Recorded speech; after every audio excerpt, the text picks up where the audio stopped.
네, 우리 기도하심으로 피우다 시작하겠습니다. 하나님 감사합니다. 오늘도 말씀 앞에 우리를 불러주셔서 감사합니다. 어, 마지막 때를 살아가는 오늘 우리가 어떻게 살아야 하는지, 무엇을 바라보고 살아야 하는지 오늘 말씀을 통해 마음 깊게 다시 새기게 하시고, 주님, 그것이 그냥 깨닫고 기억되는 것이 아니라 그것이 오늘 나의 삶의 방식을 결정하고 어떻게 살아야 되는지 삶의 지침이 되는 말씀이 되게 하여 주시옵소서. 감사합니다. 예수님 이름으로 기도드립니다. 아멘. 네, 오늘 저희가 함께 살펴볼 말씀 누가복음 21장 25절에서 38절까지 말씀입니다. 누가복음 21장 25절에서 38절까지 말씀 함께 읽겠습니다. 1월 성신에는 징조가 있겠고 땅에서는 민족들이 바다와 파도의 성난 소리로 인하여 혼란 중에 곤고하리라. 사람들이 세상에 임할 일을 생각하고 무서워함으로 기절하리니 이는 하늘의 권능들이 흔들리겠습니다. 그때의 사람들이 인자가 구름을 타고 능력과 큰 영광으로 오는 것을 보리라. 이런 일이 되기를 시작하거든 일어나 머리를 들라. 너희 속량이 가까웠느니라 하시더라. 이에 비유로 말씀하시되 무화과 나무와 모든 나무를 보라. 싹이 나면 너희가 보고 여름이 가까운 줄을 자연히 아나니 이와 같이 너희가 이런 일이 일어나는 것을 보거든 하나님의 나라가 가까이 온 줄 알라. 내가 진실로 너희에게 말하노니 이 세대가 지나가기 전에 모든 일이 다 이루어지리라. 천지는 없어지겠으나 내 말은 없어지지 아니하리라. 너희는 스스로 조심하라. 그렇지 않으면 방탕함과 술 취함과 생활의 염려로 마음이 둔하여지고 뜻밖의 그날이 덫과 같이 너희에게 임하리라. 이 날은 온 지구상에 거하는 모든 사람에게 임하리라. 이러므로 너희는 장차 오리 모든 일을 능히 피하고 인자에 서도록 항상 기도하며 깨어 있으라 하시니라. 예수께서는 낮에는 성전에서 가르치시고 밤에는 나가 감람원이라 하는 산에서 쉬시니 모든 백성이 그 말씀을 들으려고 이른 아침에 성전에 나아가더라. 아멘.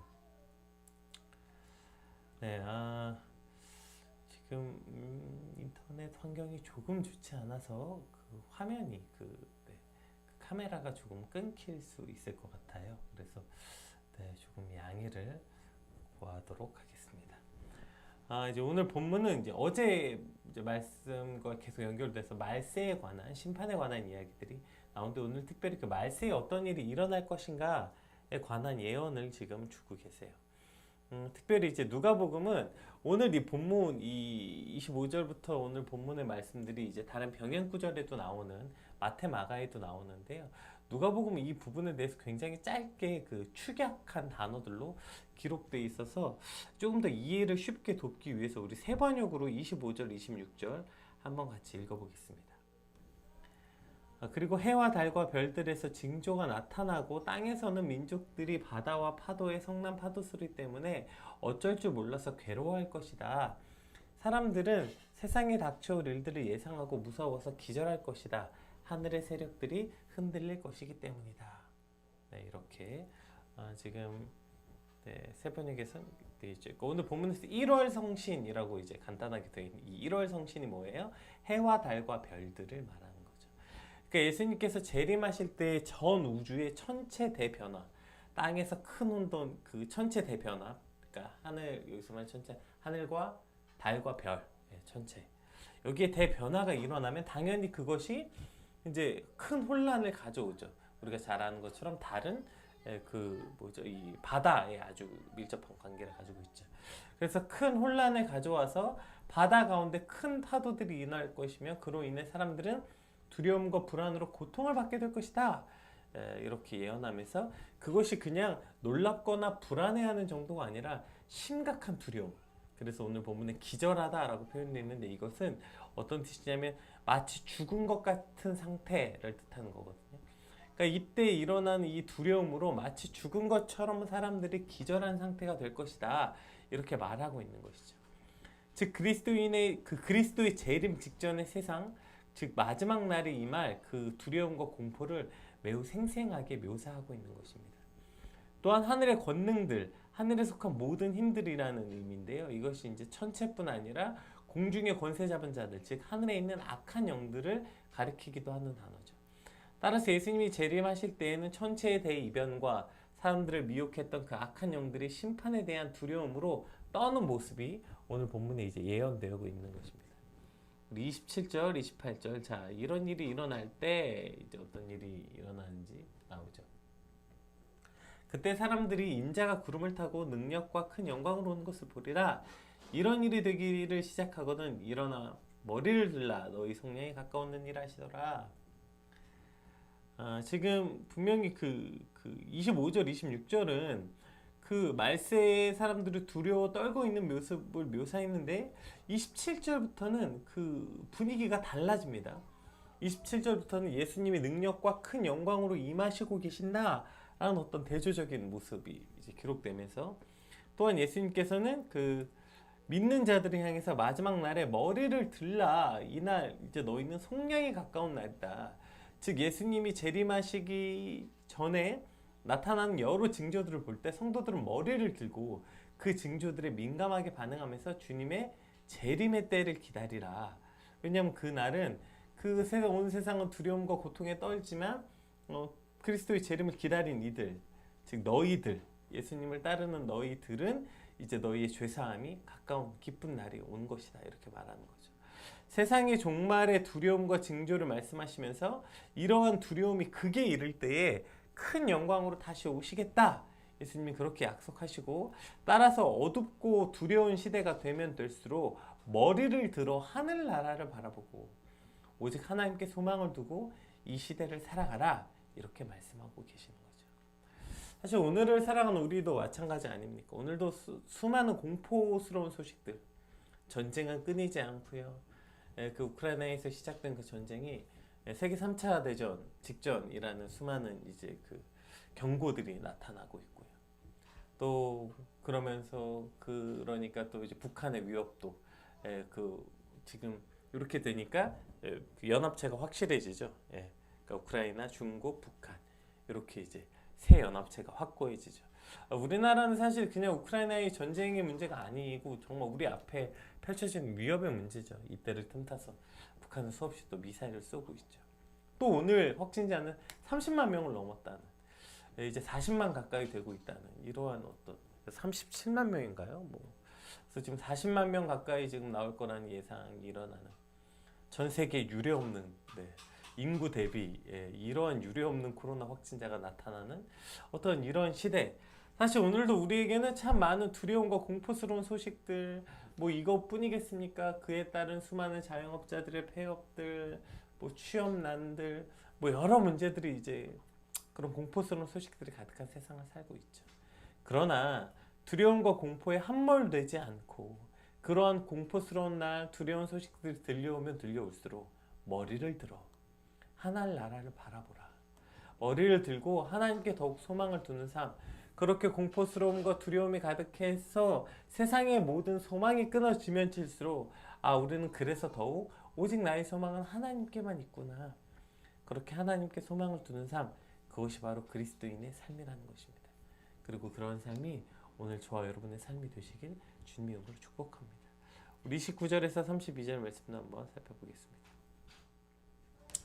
이에 비유로 이르시되 무화과 나무와 모든 나무를 보라. 쌍이 나면 너희가 보고 여름이 가까운 줄 자연히 아나니 이와 같이 너희가 이런 일이 일어나는 것을 보거든 하나님의 나라가 가까이 온 줄 알라. 내가 진실로 너희에게 말하노니 이 세대가 지나가기 전에 모든 일이 다 이루어지리라. 그러니까 지금 당시에는 추상적 개념이 부족한 시대였다고 해요. 그래서 그들에게 그 추상적 개념이란 것 자체가 사고하기가 어려웠기 때문에 어려운 종교적 개념들을 쉽게 이해하기 위해서 또 그걸 표현하기 위해서 당시 매우 친숙한 나무였던 무화과 나무, 그리고 무화과 나무는 약간 유대인에게만 친숙했기 때문에 누가복음은 그 이방인들에게 쓰여진 말씀이라고 했잖아요. 그래서 무화과 나무와 모든 나무 이렇게 표현하고 있는 것이죠. 아마 지금 우리로 치면 이런 거죠. 벚꽃이 피면 봄이 오고 단풍이 들면 가을이 오는 것을 떠오르는 것처럼 당시 사람들에게는 무화과 나무의 잎사귀가 커지면, 즉 나무의 잎사귀들이 커지면 여름이 가까이 오는 것을 알고 아는, 그러니까 그때 시계나 달력이 명확하지 않았을 테니까 이런 것을 보고 때를 파악했던 것처럼 이제 이런 일들이 오면 하나님의 나라가 가까이 온 줄 너희는 알아라. 예수님의 재림이 임박했다. 이것을 알라는 권고의 말씀이고 또 알아야 된다라는 명령의 문의 말씀이기도 합니다. 자, 그렇게 이제 그러한 때가 가까이 오는 줄 알면, 왜 알아야 되냐면 이제 그때가 오면 이렇게 살라는 거예요. 너희 삶의 방식이 이래야 된다는 거예요. 자, 먼저 이 33절, 이게 사실 이 이후에 나오는 그 삶의 방식이 구체적인 것들의 가장 큰 카테고리인데요. 천지는 없어지겠으나 내 말은 없어지지 아니하리라. 예, 이렇게 시작되죠. 그러니까 지금 이사야 40장 8절, 푸른 마르고 꽃은 시드나 우리 하나님의 말씀은 영원히 서리라 하라, 이 말씀과 지금 같은 말씀이죠. 그러니까 이러한 때가 오고, 이제 재림의 때가 오면 이걸 기억하라는 거예요. 천지의 모든 것은 없어지겠으나 내 말은 없어지지 않겠다. 그러니까 이사야 말씀에도 뭐 푸른 마르고 꽃은 시드나 하나님의 말씀만 영원하다, 이 말처럼 영원히 푸르른 풀이 어디 있고 시들지 않는 꽃이 어디 있습니까? 그처럼 모든 것은 지나가고 소멸되고 말지만 오직 주의 말씀만 영원하다, 이렇게 말씀하시는 거죠. 이사야는 풀과 꽃을 예로 들었지만 오늘 본문은 이것보다 훨씬 더 큰 개념, 천지가 없어지더라도 라고 말해요. 오늘 본문 첫 구절이 뭐 있어요? 1월 성신, 즉 달과 해와 달과 별. 그러니까 즉시 해가 어두워지고 달이 빛을 내지 아니하고 별들이 하늘에서 떨어지며 하늘의 권능들이 흔들리더라. 누가복음 추경에서 말했지만 마태복음에서는 이렇게 표현했거든요. 이 같은 병행 구절에서. 그러니까 여러분 생각해 보세요. 해와 달과 별이 떨어지는 일이 과연 말이 됩니까? 여러분 상상이 되세요? 영원할 거라고 믿잖아요. 모든 과학 상식이 어디서부터 시작됩니까? 영원하다고 생각하는 자연의 법칙, 특히 그 중에서도 완벽한 법칙, 우주에 대한 법칙 아닙니까? 그래서 아직도 우주에 대해서는 뭐 밝혀낸 바가 거의 없죠. 그 중에서 인간이 그래도 유일하게 밝혀냈다고 믿는 몇 가지, 그게 뭐예요? 해와 달과 별 아니에요. 그런데 이 해와 달과 별이 떨어지는 일이 말이 됩니까? 모든 과학적 상식과 모든 인간의 상식, 철학, 자연과학, 이 모든 것들이, 즉 모든 물질과 모든 문명이 사라질 때, 그때에도 유일하게 변하지 않고 사라지지 않는 것이 바로 주님의 말씀이다, 이렇게 말씀하고 있는 거예요, 사실. 그러니까 당연히 오늘 우리가 가장 우선으로 붙잡고 살아가야 될 것이 무엇인지 명확하지 않아요? 없어지고 사라질 것들 붙잡고 그거 이루겠다고 사는 거. 이것이 참 얼마나 어리석은 문제인지 당연히 우리가 기억해야 되고, 더 큰 문제는 이루겠다고 살아가는 것 말고 우리가 의지해서 사는 것, 우리가 무엇을 의지해서 살아가는가, 그것에 대해서 우리가 그리스도인이라면 이 땅에 어떻게 살아야 되는지 그 방식에 대해서 말하고 있는 거죠. 사회과학이 무슨 절대적 진리라도 되는 양 살아가는 거, 이것이 사실 오늘 우리가 살아가는 삶의 방식 아닙니까? 그러나 그 모든 사회과학이 절대적 진리가 아니라 그리스도인은 하나님의 말씀이 절대적 진리라는 거예요. 여러분, 그 날이 오면 해가 떨어지고 달이 떨어지고요, 파도가 그냥 뒤엎고 우리가 생각했던 사회과학이 그냥 무너지는 날이 온다는 거예요. 과학과 철학과 인간의 모든 상식적으로 일어나는 그 모든 일들이 무너지는 날, 모든 물질과 문명이 무너지는 날이 온다고요. 그러나 그때도 하나님의 말씀은, 예수님의 말씀은 변하지 않는데, 그때도 그 모든 것들이 사라지고 없어질 때 오로지 없어지지 않는 것이 한 가지가 있는데, 그것이 바로 하나님의 말씀이라는 것이죠. 근데 우리가 사실 그리스도인이라고 말하면서 어느새요, 우리도 사실은 때로는 그리스도인이라고 말하고 하나님을 아버지라고 말하지만 어느 순간 내가 뭘 의지하나를 살펴보면 하나님의 말씀에 앞서서 사실 이게 훨씬 더 먼저 되는 경우들이 많아요. 상식, 과학, 증명 가능한 어떠한 존재론적 증명, 어떤 뭐 이러한 것들, 여기에 훨씬 더 집중해서 이것으로 증명되지 않거나 이것에 벗어난 어떤 이야기들은 허황되다라고 착각하는 경우들이 참 많은 것 같아요. 그러나 우리가 무언가를 기준 삼아서 이것에 벗어난 게 허황되다라고 말하는 그 기준이 과학이 아니고 상식이 아니고 인문학이 아니고 그것이 오직 하나님의 말씀이어야 된다는 거예요. 하나님의 말씀과 과학이 충돌하면 당연히 하나님의 말씀을 의지해야 되는 거고요. 하나님의 말씀과 상식이 충돌하면 당연히 하나님의 말씀이 기준이 되어야 되는 거예요. 이것이 오늘 그리스도인이 살아내야 되는 삶의 방식이다, 오늘 이렇게 말씀하고 계시는 것입니다. 모든 천지가 없어지겠으나 내 말은 없어지지 아니하리라. 모든 천지는 없어지겠으나 하나님의 말이 없어지지 않는다면, 여러분 오늘 우리가 무엇을 기준 삼아 살아야 하는지 명확해지는 것입니다. 상식적인 그리스도인이 중요하죠. 꽉 막히고 세상에 역행하고 이런 비상식적인 그리스도인이 복음을 막는 경우가 참 많이 있습니다. 여러분 여기에 너무 함몰돼 버리면 하나님의 말씀을 인정하지 않는 삶이 될 수도 있다는 것을 오늘 반드시 기억해야 돼요. 오늘 그리스도인의 삶의 방식은 명확한 것입니다. 천지의 모든 것이 없어지겠으나 하나님의 말씀이 없어지지 않는 것을 믿는다면 오늘 우리 삶의 모든 기준은요, 사회적 분위기가 아니라요, 뭐 사회적 합의가 아니라요, 오직 하나님의 말씀, 이것이 오늘 우리 삶의 방식, 기준이 되길 주님의 축복합니다. 우리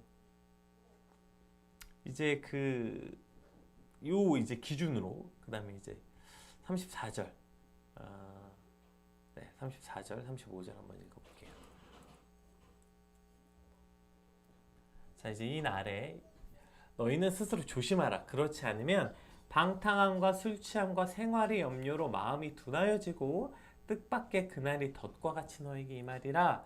이 날은 온 지구상에 거하는 모든 사람에게 임하리라. 이제 그 마지막 때를 살아가는 우리에게 이런 것들 주의하라, 이렇게 살아가라 말씀하시는데, 근데 오늘 이 34절에 조금 어떤 표현이 있냐면 방탕함과 술 취함과 생활의 염려, 이것을 하나의 카테고리로 묶었어요. 그러니까 이제 그 방탕함과 술 취함, 여기서 그 방탕함과 술 취함은 뭐죠? 그러니까 세상의 어떠한 유혹에 관한 말씀하시는 거죠. 그러니까 세상의 쾌락, 세상이 주는 즐거움, 기쁨에 마음이 흔들린대요. 이건 이제 당연하겠죠. 너희는 스스로 조심하래요. 방탕함과 술 취함이라고 이 표현되어 있는 이 방탕함과 술 취함은 이 악한 시대에 당연히 따라오는 뭐죠? 어떤 유혹과 세상의 환락과 즐거움에 관한 것이죠. 즉 세상의 쾌락과 어떤 이러한 것에 관심 있는 모습의 상징으로서 방탕과 술 취함. 그래서 에베소서에 보면 이 성령 충만과 그 대조적인 예로 술 취함을 말하죠. 그것이 곧 세상의 쾌락을 말하고 있는 것이기 때문입니다. 그런데 당연히 그 세상의 쾌락에 빠지고 즐거움에 빠지면 마음이 둔해지게 되는 것은 당연한 것일 거예요. 그래서 그리스도인들은 당연히 여기에 굉장히 조심하려고 노력하고 애쓰죠. 그리고 그렇게 우리가 방탕함과 어떤 세상의 쾌락에 취하게 될 때 그것이 죄라는 죄책감 속에서 최대한 빨리 깨닫게 됩니다. 그래서 돌이키려고 회복하는데요. 그 다음 문제가 거기에 동일선상에 어떤 문제가 있냐면 뭐가 있어요? 염려, 생활의 염려로라고 돼 있어요. 그러니까 여기서 우리가 그 방탕과 술 취하면 오케이. 그런데 그것과 같은 생활 성산에 같은 말씀 선상에 뭐가 있냐면 생활에 의한 염려, 이게 있다는 거예요. 이것도 마음의 상태를 둔하게 만든다, 이렇게 이야기하고 있는 것입니다. 그러니까 이러한 생활에 대한 염려가 우리의 마음을 눌러서 영적으로 민감하지 못하게 한다. 그러니까 그냥 자신의 어떤 쾌락만이 우리의 마음을 누르고 있는 것뿐 아니라, 즉 염려함, 그것이 덫과 같이 우리를 만든다. 이 근심함도 같은 선상에 있다는 것입니다. 그러니까 이 마음의 세상의 염려와 근심으로 인해 주님을 맞이할 준비가 못 된다는 거예요. 그래서 이러한 마음의 상태로, 즉 우리가 염려하고 세상에 대한 염려와 근심을 가질 때 우리의 마음이 둔하여진다. 즉 쾌락과 방탕에 빠진 것만큼이나 우리가 경계해야 되고 두려워해야 되는 것, 우리가 스스로 점검해 봐야 되는 것, 즉 생활의 염려라는 것입니다. 우리가 어떻게 살아야 하나, 이 땅에 어떻게 살아가야 되는지, 이 땅을 살아가는 이 생활의 염려가 우리의 마음을 어둡게 한다. 그래서 수없이 말씀하시지 않으셨습니까? 너희는 근심하지 마라. 너는 두려워하지 말라. 그리고 무엇을 먹을까, 무엇을 입을까 염려하지 말라. 이 모든 것이 그 염려가 즉 우리의 마음을 둔하게 하기 때문이라 말씀하고 있는 것입니다.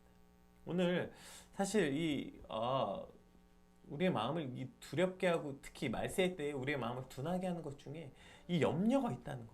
여러분, 이거 우리가 반드시 기억해야 됩니다. 이것은 그냥 염려하는 건 어떤 자연스럽게 받아들여야 되고 염려는 뭐 어쩔 수 없지, 이러한 어떤 감정이 아니라, 이것은 우리의 마음을 둔하게 하는 마치 쾌락에 빠지는 것과 같은 상태라는 것을 반드시 기억하고 우리 안에 염려와 근심을 우리는 덜어내고 없애기 위해서 최선을 다해서 살아가야 되는 삶, 이것이 그리스도인의 삶이라는 것입니다. 그럼 어떻게 그 염려를 없애고 살아갈 수 있겠어요? 그럼 우리가 살아가는 삶의 방식이 뭐여야 되겠어요?